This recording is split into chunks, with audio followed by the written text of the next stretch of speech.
Hello, my name is Jay Nietzsche Mabro, and I decided to speak on pneumonia in Peru.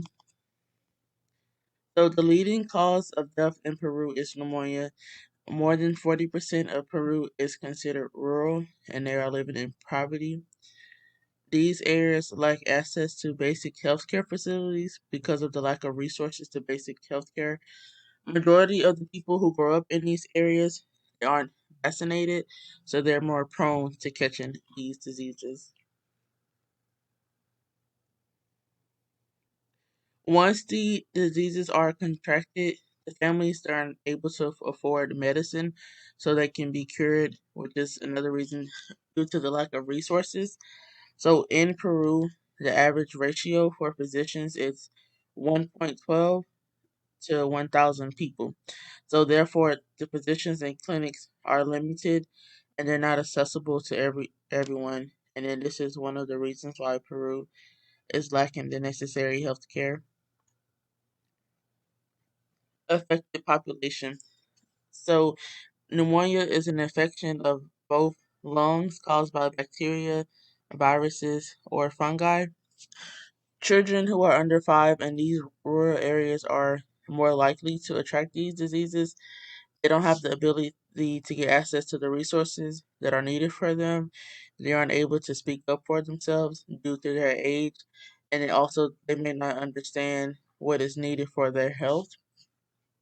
Studies that took place from 2003 to 2017 reported that there were 166,844 deaths caused by pneumonia in Peru.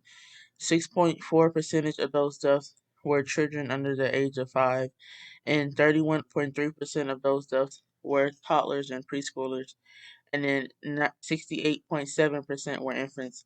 So majority of the deaths were from pneumonia were infants. So the risk factors. The main reason for deaths related to to pneumonia in children under 5 is because of the condition that they are living in and what they don't have access to. So just being born there is one of the reasons why they're at risk and prone to the diseases. The children's parents don't have the money nor the resources to provide what's necessary to them. If they do barely have money, they're barely able to afford to live. And then they do not have money to afford the proper care and medicine that is available to them. So the lack of resources is a risk factor.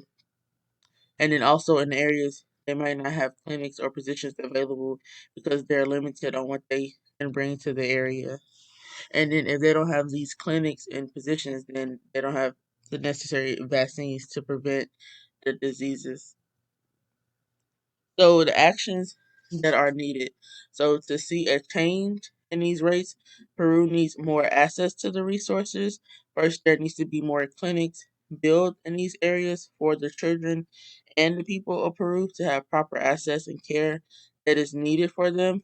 That's the first step. And then once the clinics are built in these areas, they need to make sure that there are enough positions to cover everyone in the area. And then once the clinics are available, all children need to have access to the vaccines that are required to them. If the vaccines are accessible to the community and they are aware that they are available to them, the community will take the necessary action to make sure children are getting the best health care that they can. So the vaccines play a major role in preventing death related to this disease. And then it's already been proven that implementing a vaccine would decrease the deaths in children under 5. And here are my resources. Thank you.